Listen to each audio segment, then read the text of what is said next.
Hey everyone, today I'm going to be installing the Micro-Air EasyStart 364 onto my RV's air conditioner unit. Now the reason I'm installing a soft starter onto my RV is because my wife and I want to be able to run our air conditioner while boondocking and dry camping off of our small inverter generator, which is a Westinghouse iGen 2500. Now the reason we need the Micro-Air EasyStart to do that is because of something called locked rotor amperage. Now what that means is basically to start your air conditioner unit, a massive surge of current is required. For our 12,500 BTU air conditioner, it's about 40 amps. That's a lot. However, to continue to run the air conditioner once it's started, it only takes about 11 amps. Therefore, our Westinghouse iGen 2500 inverter generator cannot start our air conditioner because it cannot output 40 amps of 120 volt electricity. However, it can continue to run our air conditioner once started. And that's why we need the Micro-Air EasyStart, because it effectively reduces the startup amperage required from the power source to start the air conditioner, whether it's a generator, an inverter, or utility power. So the only other option for us wanting to run our air conditioner off of our generator, if we don't go with the Micro-Air EasyStart, is to get a huge portable generator that's going to be very heavy, very big, taking up a lot of storage space. It's going to be incredibly loud, and it's going to suck down so much fuel. I would much rather have a nice, small inverter generator that one person can carry, even my wife Jenny can carry, that is nice and quiet and incredibly fuel efficient. The Micro-Air EasyStart actually allows an inverter generator to run on its eco mode and still start the air conditioner when you turn it on. Now, if you want more information on what the Micro-Air EasyStart is and what products Micro-Air has to offer, go ahead and check out this link below and it'll take you to their website. But for now, I'm gonna go ahead and get into the installation. The tools you'll need to do this job are a couple of Phillips head screwdrivers, needle nose pliers, wire strippers, wire crimpers, a drill, and a 5/32 drill bit, number 12 sheet metal screws that are nice and short, a pair of scissors, crimp end connectors, a couple spade connectors, butt connector, some heat shrink wrap, electrical tape, double-sided tape, zip ties, and metallic HVAC tape. However, Micro-Air does offer a hardware kit on its website for sale. If you don't want to run to the hardware store and assemble all this stuff, you can just purchase that straight from them, and it comes with essentially all the hardware you'll need to do this install.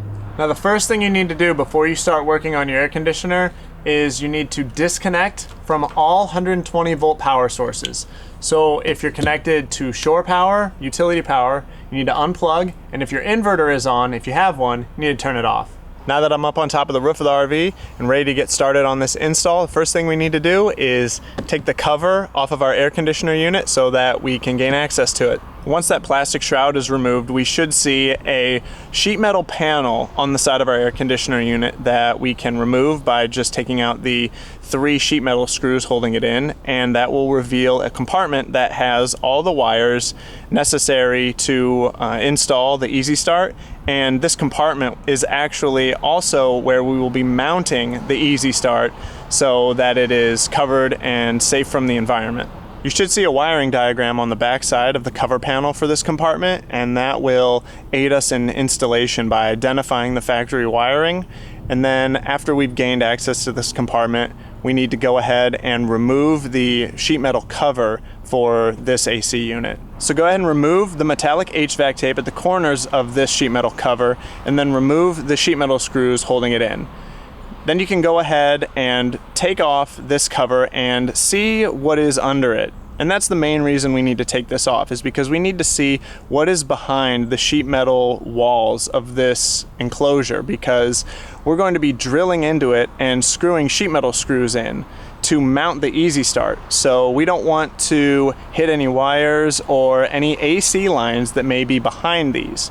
Now looking at mine, I can see that there is empty space behind one of the sheet metal walls, and there is styrofoam behind the other. So I'm good to run sheet metal screws in to mount the EasyStart. Step 1 of the installation instructions provided by Micro-Air say to remove any existing compressor startup components. Now what that means is if there are any hard start capacitors, whether factory or aftermarket, installed on your AC unit, those need to be removed. Now, lucky for me, my air conditioning unit doesn't come with that, so that step is automatically done for me. And you can identify whether or not your AC unit has a factory hard start capacitor installed, because there will be a second cylinder, much like the metallic cylinder you see in my AC unit, except it will probably be smaller, shorter, and mounted in front of it. Now, the next step in the instructions provided by Micro-Air say to identify the wire connecting to the run capacitor from the R terminal of the compressor. Now, the run capacitor is this metallic cylinder right here, and our compressor is right here. So if we look at the wiring diagram on the back side of the panel that was covering right here, we can see that that wire that the instructions are talking about for this step is this white wire right here. It connects the run capacitor to the R terminal on the compressor. So then the instructions say to remove this wire from the run capacitor and then splice in this brown wire from the EasyStart into that white wire. So we're going to use a yellow butt connector to do that. So we're gonna grab some pliers to help us out, and I'm gonna go ahead and pull this spade connector off right there. Then we can go ahead and cut that spade connector off, strip this wire back, and this is a 14 gauge wire, so we're going to need to strip it back a little more than we usually would, because the wire on the EasyStart is 12 gauge and we are putting it into a 12 gauge butt connector. So strip it back a little extra so we can fold that wire over onto itself so that it will actually fit into a butt connector designed for 12 gauge wire. And strip back our wire on the EasyStart, crimp on our butt connector, and I'm going to place some heat shrink tape over this so that it will kind of protect that connection, and then we can crimp our white wire into this butt connector. And it's a good idea to go ahead and pull on these to make sure that we got a good crimp, and I can go ahead and shrink that down. A little bit of flame. So the next step in the instructions say to connect the white wire from the EasyStart to the open run capacitor terminal from the previous step. So this white wire from the EasyStart is going to be connected to this terminal from the run capacitor that we just disconnected this wire from. So to do that, we need to crimp on a yellow female spade connector on the end of this wire, and then we can go ahead and press that down onto the male spade connector on the run capacitor here. So we just need to strip off a little bit from this white wire from the EasyStart, and then we can crimp that female spade connector on. Go ahead and do a pull test to make sure it's on there, and then we can put some electrical tape around that connection just for good measure, and then we can go ahead and make that connection.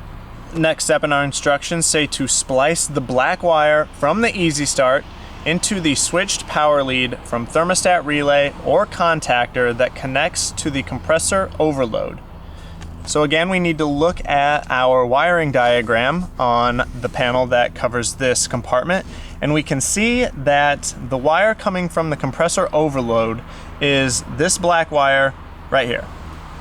And that wire on my AC unit, since it does not have a start relay, says that it is spliced to this purple wire.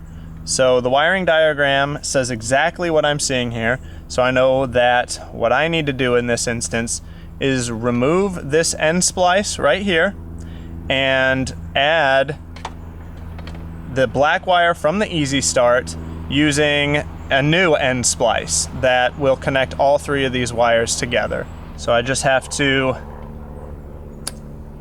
cut the black and purple wire off of that factory end splice, strip those back a bit, and then strip back the black wire from the EasyStart. And then I can sort of wrap all these wires together, place them in the correct sized end splice, and then crimp that down. And then do a pull test on all three wires to make sure they're all crimped in there nicely. And again, it's good practice to cover that connection in electrical tape as well. So the next step in the instructions say to connect the orange wire from the EasyStart to the run capacitor HERM terminal.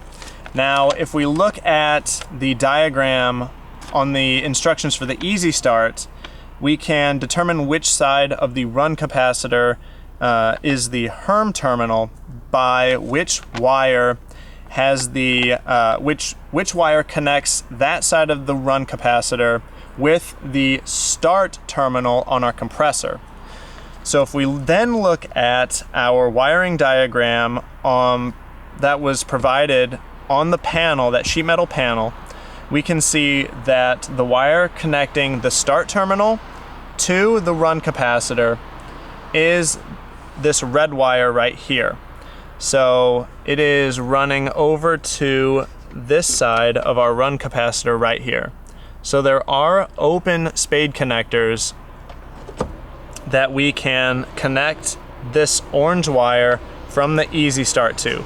So we need to crimp on another female spade connector to this orange wire and then place it on another one of these terminals on the side of our run capacitor that this red wire is running to from the start terminal on our compressor. So we need to go ahead and strip our wire from the EasyStart, this orange wire on the EasyStart, and then we can place a blue female spade connector on it since this is 14 gauge wire, and then go ahead and crimp that spade connector on. Again, give it a nice pull test to make sure that that is a successful crimp. And as before, we're going to wrap this connection in electrical tape for good measure. And then like we said before, go ahead and connect this spade connector to the side of the run capacitor that has the red wire on it, which runs to the start terminal on the compressor. And then the final step on the instructions provided by Micro-Air say to start the EasyStart 5 times from a utility AC power source before starting on a generator or inverter to allow the EasyStart to learn the compressor. And that is one of the major things that separates the Micro-Air EasyStart from the typical hard start capacitor, is that the EasyStart is actually a sophisticated microprocessor that learns your AC compressor and can optimize many parameters inside of it to lower the startup amperage of your compressor as much as possible, up to 75%. So I'm gonna go ahead and start it 5 times, waiting 5 minutes between each start, and then we can really test whether or not the Micro-Air EasyStart is working and whether or not I wired it incorrectly by starting it on a generator. But before I do that, I'm gonna go ahead and put together the covers on my AC unit so everything is sealed up correctly, and I'm going to wait to mount this until that test is finished so that I know that it's actually working and that I've wired it in correctly. And once I've done that, then I'll go ahead and mount in the EasyStart.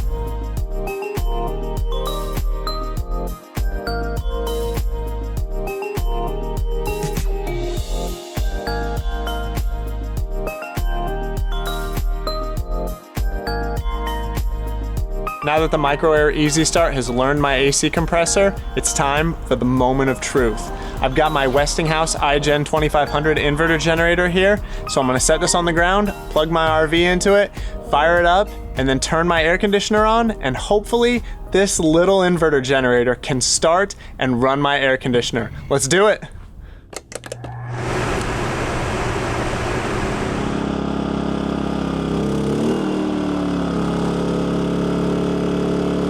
And there it is. The Micro-Air EasyStart absolutely works. We're able to start and continue to run our air conditioner off of our small 2500 peak watt inverter generator.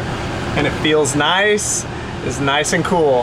This is really exciting. That means that my wife and I can continue to RV with our small, fuel efficient and quiet inverter generator, and we don't have to fork out the money for this big massive generator that's going to take up a ton of space, be not fuel efficient at all, and be really noisy. So installing the Micro-Air EasyStart 364 was absolutely worth it. It was an incredibly easy install, and in my opinion, it is very much worth the money. But my installation isn't finished yet. I've got to get back up on the roof and mount the Micro-Air EasyStart, and then put the plastic shroud back over my air conditioning unit. So now the last step is to mount the EasyStart itself into this compartment here. Now, unfortunately, the EasyStart is too large for my AC unit to fit against the far back wall. So I'm not gonna be able to put sheet metal screws in because I've got to mount it to this side wall right here.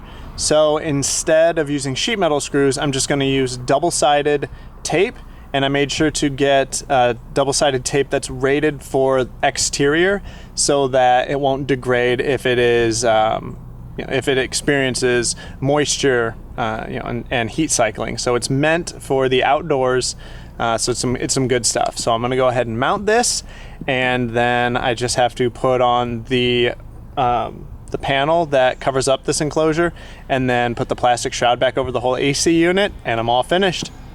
And there it is. The Micro-Air EasyStart 364 is installed onto my RV's AC unit. It was an incredibly easy installation that only took a few hours start to finish. Now, if you want your own Micro-Air EasyStart, go ahead and check out this link. It'll take you to Micro-Air's web store where you can order your own Micro-Air EasyStart 364.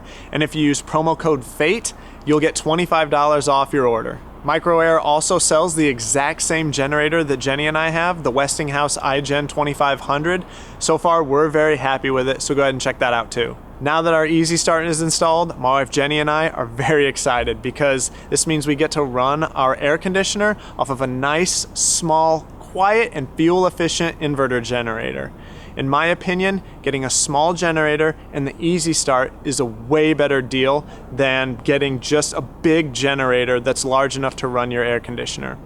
That's because not only is a small generator and the EasyStart probably cheaper than just a generator that's large enough to run your air conditioner, but again, the generator that is big enough to run the air conditioner alone is going to be loud, it's going to be very heavy, it's going to take up a ton of space, and it's not going to be as fuel efficient as a small generator. So again, if you want to be able to run your air conditioner off of a nice small generator or a smaller inverter if you have a solar setup, then go ahead and check out this link, take you to Micro-Air's website, and you can order your own. And remember, if you use promo code FATE, you'll save $25. But that's all I have for you today. If you like this video, be sure to give it a big thumbs up. If you want more videos from us, be sure to subscribe. And if you want more information on what I talked about today and this installation, be sure to check out the link to the blog post in the description below. I'll catch you guys later. Bye.